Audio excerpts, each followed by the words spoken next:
Hi, I'm Craig Damlow from Soapbox Rocket, and this is my Founders Live video, my influencer series. And today I want to talk about building an MVP. We'll talk about how to test, learn, and iterate early products or early ideas into products. So first, what is an MVP? An MVP, especially if you are a student of lean process, is your minimum viable product, and it should be your first step. At least that's what everybody says. The first thing you should do is build your MVP. But I want to stop and bring back a little bit and say, how do you get to an MVP? You shouldn't just be starting with an MVP necessarily. There's three steps to getting to an MVP. There's the proof of concept, and that's testing. Is there a market? Is there somebody that wants to pay you for whatever it is you're either doing or selling? Then there's a prototype. Can you actually deliver? Can you build the product? Can you perform the service? Then there's the actual MVP. This is, will it sell? Will it actually sell? Will it actually work? And that's what we're going to get to today. I want to talk about getting to an MVP. There's a lot of learning to be done along the way, and then understand once we get to the MVP itself, it's an iterative process. You don't start. Your MVP is not your final product.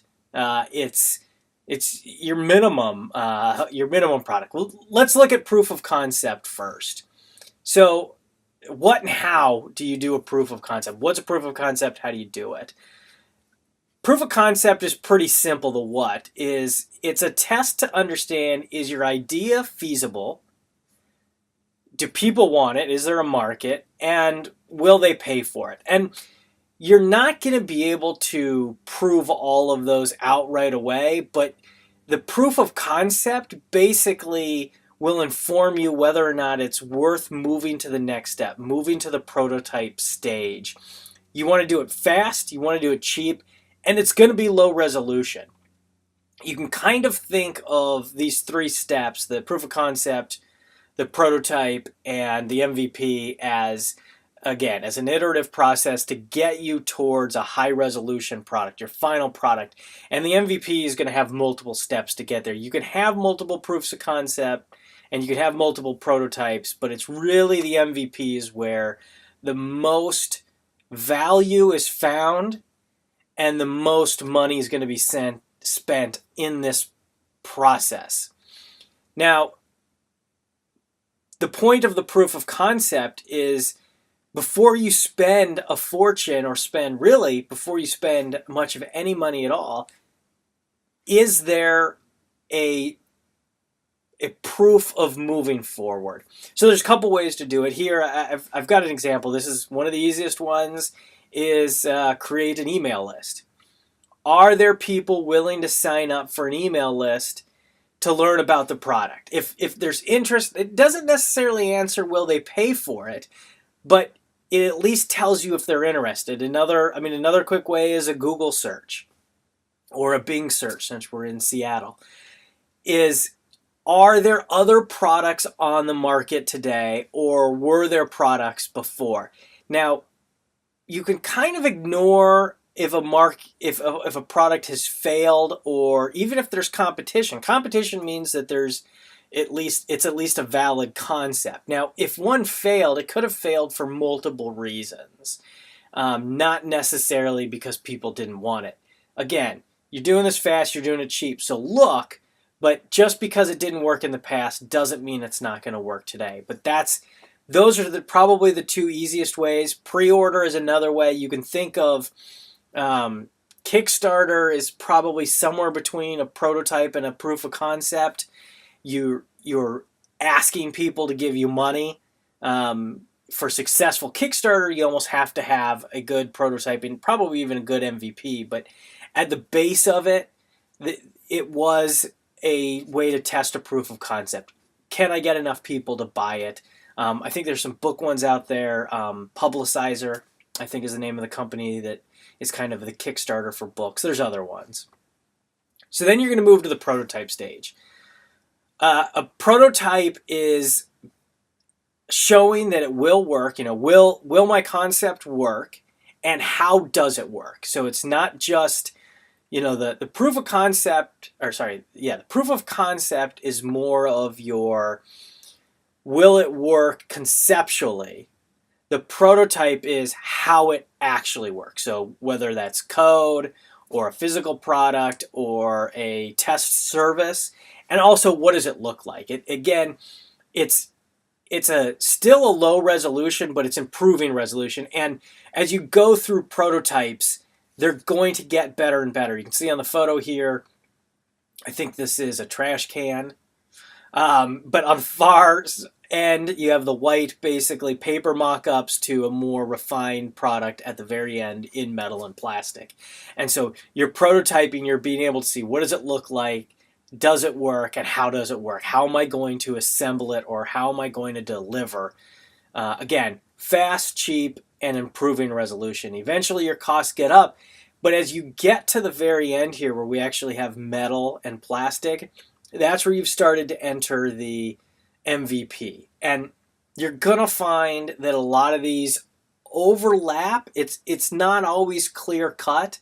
And I'm going to go through a couple examples at the end, and you'll see one of them very much so. It's a little questionable what's the prototype and what's the MVP. And that's okay. Just understand that a prototype's your bridge from a proof of concept to a MVP, and understanding that a proof of concept is your bridge from an idea to a real product. So finally, the MVP, the minimum viable product. It's the what is not just showing how it's going to work. Your prototype showed how it's going to work.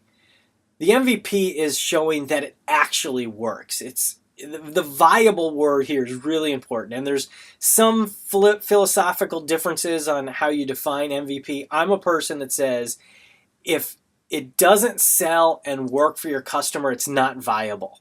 If it's a prototype, if it's not something you can sell and something they can use. Again, so that's why I have in there, it's something you can sell. Most likely, especially if you're doing prototyping correctly, people aren't going to pay you for a prototype.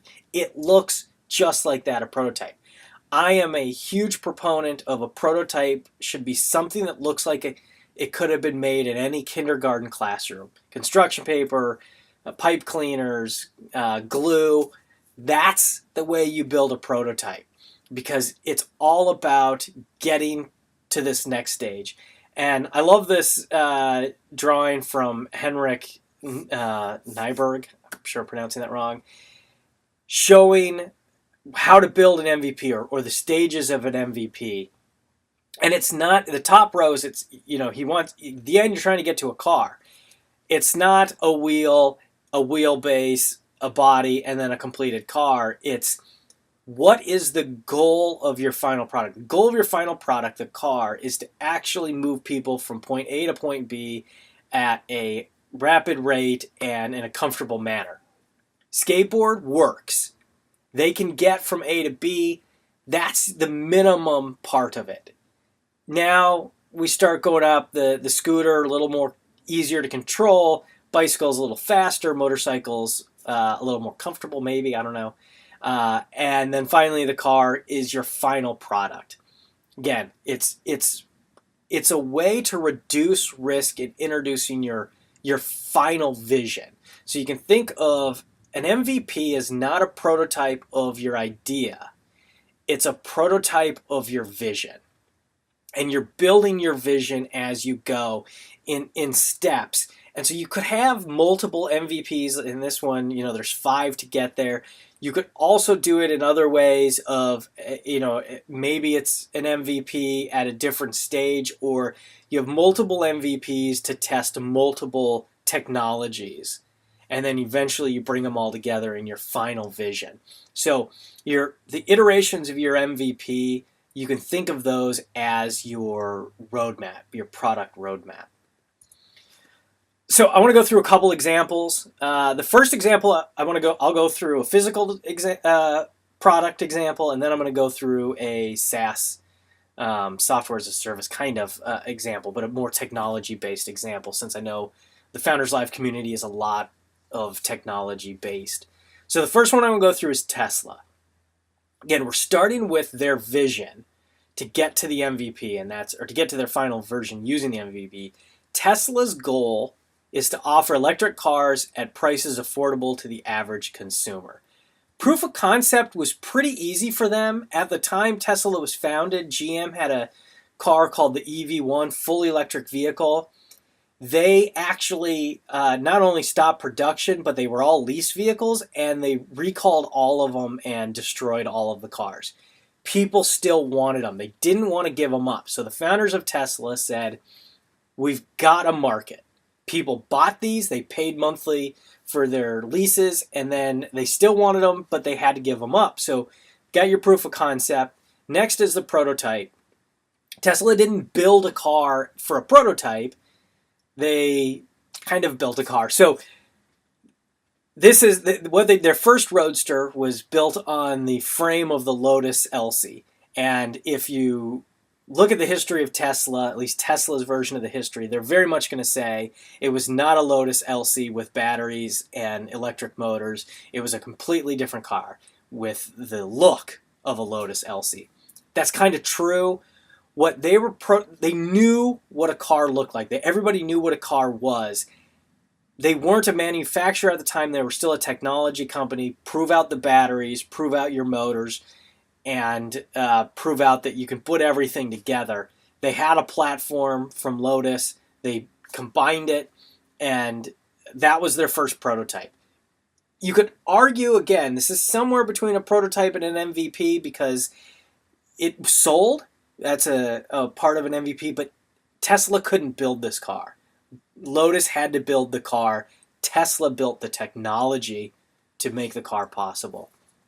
And now we're somewhere between their final vision and their MVPs. The Model S and the Model X are their, for sure, MVPs.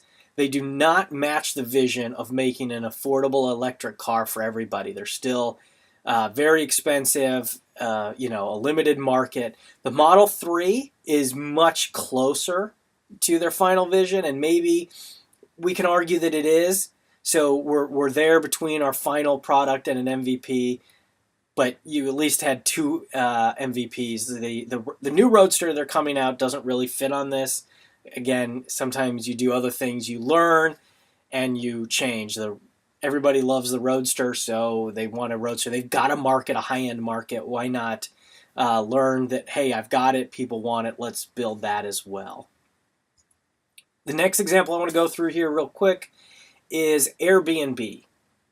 So Airbnb, their goal was to empower people around the world to unlock and monetize their spaces.